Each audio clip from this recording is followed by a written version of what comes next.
Hello everyone, this is Overlord Games here and welcome to the second video in our Getting Started in Flames of War in 2024.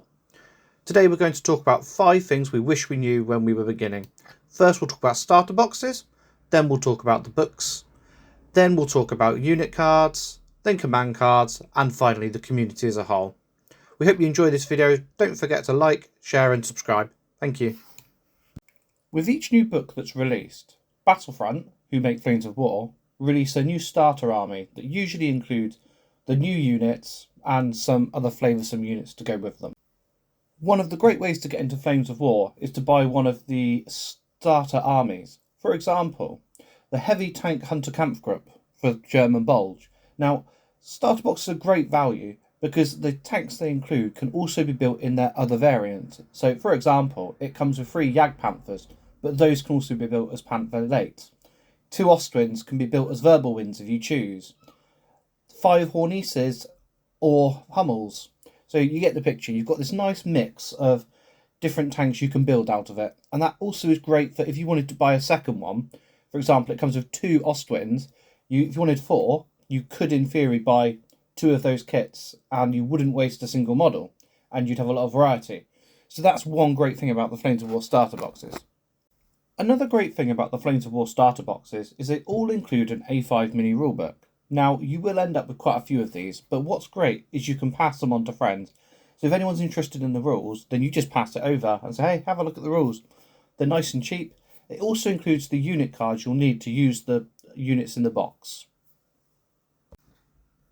Flames of War splits World War II into 3 periods: early war, mid-war and late war. Within each of these periods, they also release themed campaign books. For example, in late war for Germany, you have Fortress Europe, D-Day German, German Waffen-SS, those of the Normandy, then German Bagration for the Eastern Front. Then as the war gets progressively worse for Germany in those last few months and things become more desperate, we have German Bulge and German Berlin. These books feature lots of the new heavier tanks and those iconic late war units. What's interesting to know though is that all of the books that have been released in late war are designed to be able to face each other. So whilst you may be using a German D-Day army, you can face a Berlin Soviet army and the points are balanced against each other for open play. So you can also take allies from different books. So you could take a unit of Jagdpanthers from German Bulge and put them into a German D-Day Normandy list, and that would be okay. Historically, there were the Jagdpanthers in Normandy and King Tigers, but the way Flames of War have done it is they've just released them in different books, but you can move units around, which is quite cool. The way you do this is by taking them as an allied formation from the other book. I cannot recommend enough the unit cards released by Flames of War. Now, a little confession here. When I started playing Flames of War, I was a little bit sceptical about the unit cards because I'm the sort of person that likes to have a book and flip through the book and use that during a game.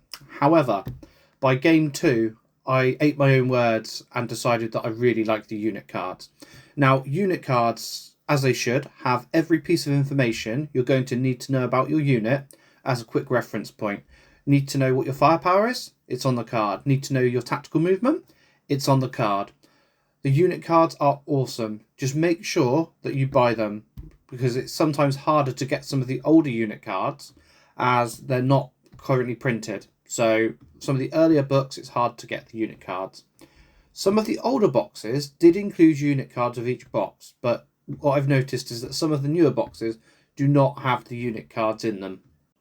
There's also another type of card, and that is a command card. Command cards are quite divisive because on the one hand they're great and they include all of these little extra pieces and little flavoursome options for your army books. However, they can be quite hard to get a hold of as they seem to have been printed and then run out of stock. Hopefully we will get some reprinted at some point. Fingers crossed. Battlefront, if you can hear me, please reprint some of your unit command cards. I know it's a problem, but hey. What they do provide, though, is Forces of War, where you can buy electronic versions of the cards on their list builder. However, you do have to pay for this service, and it's up to you whether you want to use an electronic system to make your army list, or whether you're the sort of person who likes pen and paper. But as a new player, if you can buy your command cards, buy them while they're in stock, because it can be very annoying trying to get command cards for older books where they're now out of stock. Flames of War has a quite cool community. Some people are specifically interested in refighting historical battles, whereas others are more interested in open and tournament play. So it's nice and diverse.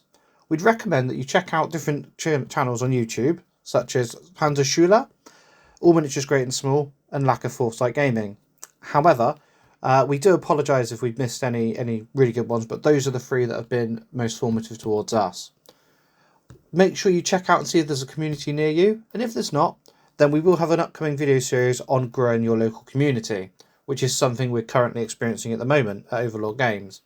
If you're in the Somerset area of the UK, please let us know. We'd love you to join in and become part of that community too. Don't forget, we sell Flames of War products on overlordgames.co.uk. If we don't have anything in stock, please let us know and we can probably get it in for you. We currently price ourselves at about 25% off of RRP, so there's plenty of discounts to be had all round. And orders to the UK that are above £60 do incur free shipping, which is great. Anyway, thank you for watching the video. Don't forget to like and subscribe. Thank you. Good night.